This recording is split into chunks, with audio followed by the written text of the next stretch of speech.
എൻ്റെ പേര് ചന്ദ്രമോഹനൻ. ഈ കാണിക്കുന്നത് നൂനിപ്പഴം എന്ന് പറയുന്ന ഒരു വസ്തുവാണ്. ഇത് 16 തരം രോഗങ്ങൾക്ക് പറ്റുന്നതാണ്.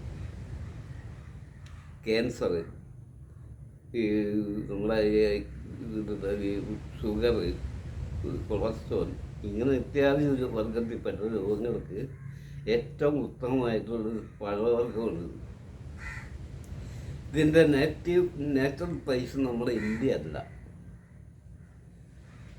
നിക്കോബറാണ്. അന്തമാൻ നിക്കോബറാണ് ഇതിൻ്റെ യഥാർത്ഥ സ്ഥലം. ഇത് വെള്ളത്തിൽ പൊന്തിക്കിടക്കും. അങ്ങനെ കടലിൽ കൂടെ ഓരോ തീരത്ത് വന്ന് അടിയുന്നതാണ്. ഇത് 2 സ്ഥലങ്ങളിലാണ് പ്രാധാന്യമായിട്ട് കാണുന്നത്.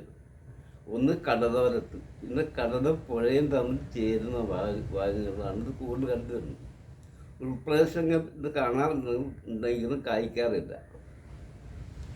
ഇതിൻ്റെ ഈ പഴത്തിൻ്റെ മഞ്ഞ നിറത്തിലാവും. ആ മഞ്ഞ നിറത്തിലുള്ള കായ പറിക്കുക. എന്നിട്ട് അത് ഇനി ഞാൻ സാധാരണ എടുക്കുന്നത്, എനിക്കൊരു 100 കിലോ കായെങ്കിലും വേണം എനിക്കൊരു ട്രിപ്പ് മരുന്ന് ഉണ്ടാക്കണമെങ്കിൽ. ഇത് പറിച്ചെടുത്തതിന് ശേഷം വെള്ളത്തിലിട്ടൊന്ന് കഴുകുക. ആ കഴുകിയതിന് ശേഷം ഒരു നല്ല ഷീറ്റ് വിരിച്ച് അത് ഇടുക. ഈ നമ്മൾ കഴുകുന്ന അതിലുണ്ടാകുന്ന വെള്ളം വറ്റി കിട്ടാനാണ് കഴുകുന്നത്. അതിനുശേഷം ഇത് പഴുത്ത് ഞെങ്ങുമ്പോൾ ചില്ലിൻ്റെ ഭരണിയിലായിരിക്കണം ഇതിൻ്റെ പ്രവർത്തനം. അതിട്ട് മൂടി ഏറെ കിടക്കാതെ മൂടി വെക്കുക.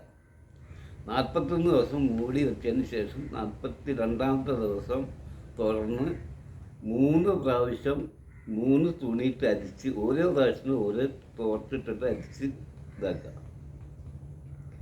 ഈ അരിച്ച് പിഴിഞ്ഞ് അത് 3 പ്രാവശ്യം അരിക്കണം. ഇതിൻ്റെ ഉപയോഗം ഒന്ന് ചില്ല്, മണ്ണ്, ഈ 2 പാത്രങ്ങളിലേ ഇത് ഉപയോഗിക്കാൻ പാടുള്ളൂ. അതിനുശേഷം 3ാമത്തെ അരിച്ച് പിഴിഞ്ഞതിന് ശേഷം ചില്ലിൻ്റെ ഭരണി തന്നെ ഇട്ടിട്ട് ഇതിനെ വേവിക്കണം. ആ ചില്ലിൻ്റെ ഭരണിയിട്ട് വേവിക്കുക എന്ന് പറയുമ്പോൾ ആൾക്കാർ ചില്ല് പൊട്ടൂലായിരുന്നു. ചില്ല് പൊട്ടൂല. നമ്മൾ ഈ മരുന്ന് വേവിക്കുമ്പോൾ വട്ടയത് വെള്ളം നിറയ്ക്കുക. വട്ടക്കടിയിലാണ് നമ്മൾ തീ കൊടുക്കുന്നത്. ഈ വട്ടകര വെള്ളം തിളച്ചാൽ നമ്മുടെ ഭരണിയിലുള്ള ഈ മരുന്നിലേക്ക് വെള്ളം കിടക്കാൻ പാടില്ല.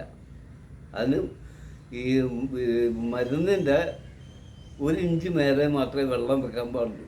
വെള്ളം തിളച്ചാൽ ഒരു കാരണവശാലും ഈ വെള്ളം നമ്മൾ മരുന്നിൻ്റെ പാത്രത്തിലേക്ക് വീഴരുത്. അത് കഴിഞ്ഞതിന് ശേഷം ഈ വേറെ നമുക്ക് ചില്ലിൻ്റെ കുപ്പിയിലോ ഭരണിയിലോ ആക്കി വെച്ചതിന് ശേഷം രാവിലെ ഒരു കൊപ്ര എന്ന് പറഞ്ഞാൽ നമ്മളൊരു വായ കൊണ്ടുവന്ന് ഒഴിച്ചിട്ട് ഇറക്കിക്കളയാം. ശകലം കയ്പ്പായിരിക്കും ഇതിൻ്റെ കയ്പ്പ്, ഒരു ചവർപ്പും കൂടിയിട്ടാണ് ഈ മരുന്നിൻ്റെ രുചി. അങ്ങനെ ഒരു 90 ദിവസം അടുപ്പിച്ച് കഴിക്കുകയാണെങ്കിൽ ഷുഗർ കുറയ്ക്കാൻ കഴിയും. ഷുഗർ കംപ്ലീറ്റ് ഒരിക്കലും മാറ്റാൻ കഴിയില്ല, കുറയ്ക്കാനേ കഴിയും. ആ 110 നമ്മൾ ഷുഗർ എത്തിക്കഴിഞ്ഞാൽ